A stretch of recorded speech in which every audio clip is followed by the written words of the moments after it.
Bismillahirrahmanirrahim. Assalamualaikum warahmatullahi wabarakatuh. Alhamdulillahirabbil alamin. Assalatu wassalamu ala Rasulillah. Segala puji kehadirat Allah Subhanahu wa taala, Tuhan semesta alam serta pencipta langit dan bumi. Dan juga sholawat untuk Nabi besar Muhammad Sallallahu Alaihi Wasallam sebagai bentuk cinta dan penghormatan kita kepada beliau. Pernahkah terlintas di benak kalian, bagaimana nasib kita setelah kehidupan dunia ini berakhir? Apakah penghuni surga bisa melihat teman-temannya yang berada di neraka? Dan apakah kita dapat menolong mereka? Nah, pertanyaan-pertanyaan ini seringkali muncul dalam hati setiap muslim yang mendambakan akhirat yang penuh kebaikan. Disinilah pentingnya memahami keadilan Allah dan bagaimana kehidupan di akhirat digambarkan dalam Al-Quran dan hadis. Mari di sini kita telah pertanyaan ini dengan lebih mendalam berdasarkan ajaran Islam. Untuk poin pertama, ya tentunya penghuni surga itu bisa melihat penghuni neraka. Nah, menurut beberapa penafsiran, penghuni surga dapat melihat penghuni neraka sebagai bentuk pengajaran dan peringatan akan kesudahan bagi orang-orang yang ingkar kepada Allah Subhanahu wa taala. Penglihatan ini memberikan kesadaran akan rahmat besar yang mereka peroleh karena ketaatan mereka. Diriwayatkan dari Abu Sa'id Al-Khudri bahwa Rasulullah SAW bersabda, ketika para penghuni surga masuk ke dalam surga dan para penghuni neraka masuk ke dalam neraka, maka kematian dibawa dan diletakkan di antara surga dan neraka, lalu disembelih. Kemudian ada yang menyeru, wahai penghuni surga, tidak ada lagi kematian. Wahai penghuni neraka, tidak ada lagi kematian. Maka para penghuni surga semakin bertambah kegembiraannya, dan penghuni neraka semakin bertambah kesedihannya. Hadis riwayat Bukhari dan Muslim. Nah, selain itu, Allah Subhanahu wa taala berfirman di dalam Al-Qur'an surah Al-A'raf ayat ke-44. Nah, di ayat ini itu menerangkan bahwa kelak di akhirat akan terjadi dialog antara penghuni surga dan penghuni neraka.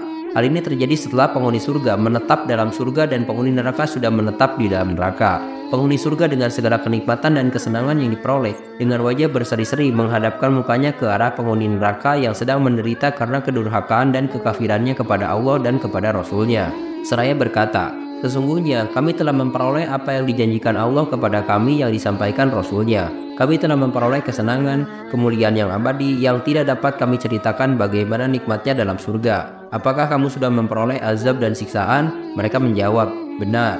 Kami sedang menerima azab, sebagaimana yang telah diancamkan kepada kami dengan perantara Rasul-Nya. Di tengah-tengah percakapan yang seperti itu, terdengarlah satu seruan dari malaikat yang mengatakan, kutukan Allah terhadap orang zalim yang menganiaya dirinya sendiri yang tidak mau menerima kasih sayang Allah semasa di dunia, yaitu memasuki surga yang sudah dijanjikan Allah. Nah, beberapa contohnya, mungkin beberapa penghuni surga itu melihat penghuni neraka sebagai pengingat akan rahmat dan keadilan Allah. Atau contoh kedua, kisah Fir'aun yang disiksa di neraka sementara para nabi dan orang-orang beriman bersenang-senang di surga. Atau contoh ketiga, para penghuni surga bisa berinteraksi seperti dalam kisah percakapan antara penghuni surga dan penghuni neraka yang diabadikan di dalam Al-Quran. Nah, sekarang kita lanjut ke poin yang kedua, yaitu sebagai bukti keadilan Allah. Penghuni surga itu bisa melihat penghuni neraka juga menjadi bukti keadilan Allah. Mereka bisa menyaksikan bahwa orang-orang yang ingkar dan zalim itu menerima balasan atas perbuatan mereka, sementara mereka yang beriman dan taat itu mendapatkan ganjaran surga. Rasulullah SAW bersabda, sesungguhnya Allah tidak akan menzalimi hambanya walaupun seberat biji sawi, dan jika itu adalah kebaikan, Allah akan melipat gandakannya serta memberikannya dari sisinya pahala yang besar. Hadis riwayat Muslim. Nah, misalnya contohnya gini, Allah memperlihatkan kepada penghuni surga bagaimana orang kafir itu disiksa di neraka. Atau contoh kedua, orang yang zalim akan mendapatkan balasan yang sesuai dengan perbuatannya. Atau contoh ketiga, setiap amal baik akan dihitung dan tidak akan terlewat dari pengawasan Allah Subhanahu wa taala. Nah, sekarang untuk poin ketiga, yaitu kondisi penghuni surga ya tetap saja bahagia. Meskipun bisa melihat penghuni neraka, penghuni surga tidak akan merasa sedih atau terganggu. Mereka tetap dalam keadaan kebahagiaan abadi karena Allah telah menghilangkan segala bentuk kesedihan dan kesusahan dari hati mereka. Ada sebuah hadis yang diriwayatkan dari Abu Hurairah, Rasulullah SAW bersabda, sesungguhnya Allah akan berkata kepada penghuni surga, wahai penghuni surga, apakah kalian puas? Mereka menjawab, bagaimana kami tidak puas, padahal engkau telah memberikan kepada kami apa yang tidak engkau berikan kepada seorang pun dari makhlukmu. Hadis riwayat Bukhari dan Muslim. Selain itu, Allah Subhanahu wa taala berfirman di dalam Al-Quran surah Al-Hijr ayat ke-48. Mereka tidak merasa lelah di dalamnya dan mereka sekali-kali tidak akan dikeluarkan daripadanya. Yang dimaksud adalah surga. Nah, contohnya misalnya gini, para penghuni surga akan terus dalam keadaan berbahagia walaupun melihat teman-teman mereka di neraka. Atau contoh kedua, Allah mencabut rasa sedih dan penyesalan dari hati para penghuni surga. Dan contoh ketiga, kebahagiaan di surga tidak tergantung oleh apapun yang terjadi di luar sana, termasuk di neraka. Nah, sekarang kita akan masuk ke poin pembahasan mengenai apakah kita bisa mengeluarkan atau menolong teman kita yang ada di dalam neraka. Nah, untuk poin pertama dulu yang kita bahas mengenai syafaat di hari kiamat. Syafaat sendiri adalah perantara atau bantuan yang diberikan oleh orang-orang tertentu, seperti para nabi untuk menolong orang-orang yang berdosa agar diampuni dan dikeluarkan dari siksa neraka. Syafaat ini hanya terjadi atas izin Allah Subhanahu wa taala.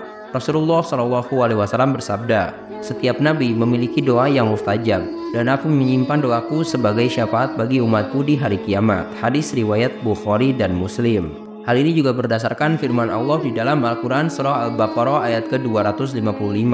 Tidak ada yang dapat memberikan syafaat di sisi Allah tanpa seizinnya. Nah, mungkin beberapa contohnya gini, Nabi Muhammad SAW itu bisa memberikan syafaat untuk umatnya yang berdosa agar diselamatkan dari neraka. Atau contoh kedua, para malaikat memohonkan syafaat bagi orang-orang yang beriman. Nah, mungkin untuk contoh ketiga, orang-orang soleh yang memohon syafaat untuk keluarga atau sahabatnya. Jadi kalian wajib banget untuk punya teman-teman yang soleh ya. Nah, sekarang untuk penjelasan poin kedua, orang beriman itu bisa keluar dari neraka. Setelah melalui masa hukuman di neraka, orang-orang beriman yang memiliki dosa besar tetap bisa keluar dari neraka dan masuk surga atas izin dan rahmat Allah Subhanahu wa taala. Rasulullah SAW bersabda, "Akan dikeluarkan dari neraka siapa saja yang di dalam hatinya terdapat iman seberat biji sawi." Hadis riwayat Bukhari. Mungkin untuk beberapa contohnya, orang-orang yang berdosa besar tetapi masih memiliki iman akan dikeluarkan dari neraka. Atau contoh kedua, para pengikut Nabi yang berdosa tapi memiliki iman akan diselamatkan. Atau contoh ketiga, doa dari orang-orang beriman yang masih hidup bisa membantu mereka di akhirat nanti, terutama untuk doa anak soleh. Nah, sekarang untuk poin terakhir yang akan kita bahas mengenai orang kafir akan kekal di neraka. Berbeda dengan orang beriman yang bisa keluar dari neraka, orang-orang kafir dan musyrik tidak akan pernah keluar dari neraka. Mereka kekal di dalamnya sebagai balasan atas kekafiran dan penentangan mereka terhadap Allah Subhanahu wa taala. Rasulullah SAW bersabda, "Sesungguhnya penghuni neraka yang paling ringan siksaannya adalah Abu Thalib. Ia mengenakan 2 terompah dari api neraka yang membuat otaknya mendidih." Hadis riwayat Muslim. Hal ini juga sebagaimana firman Allah di dalam Al-Quran Surah Al-Baqarah ayat ke-39.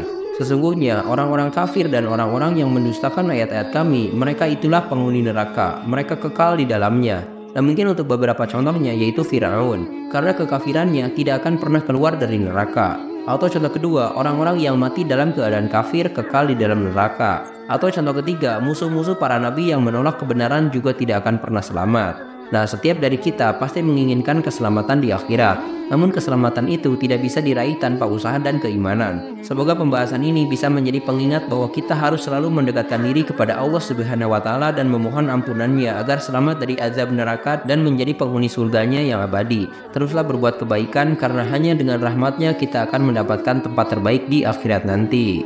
Terima kasih telah menyimak. Silahkan kirim dukungan kalian dengan klik tombol like, subscribe channel ini, dan bagikan juga ke teman-teman kalian. Semoga dengan membagikan itu kalian bisa mendapatkan pahala jariah dari video ini.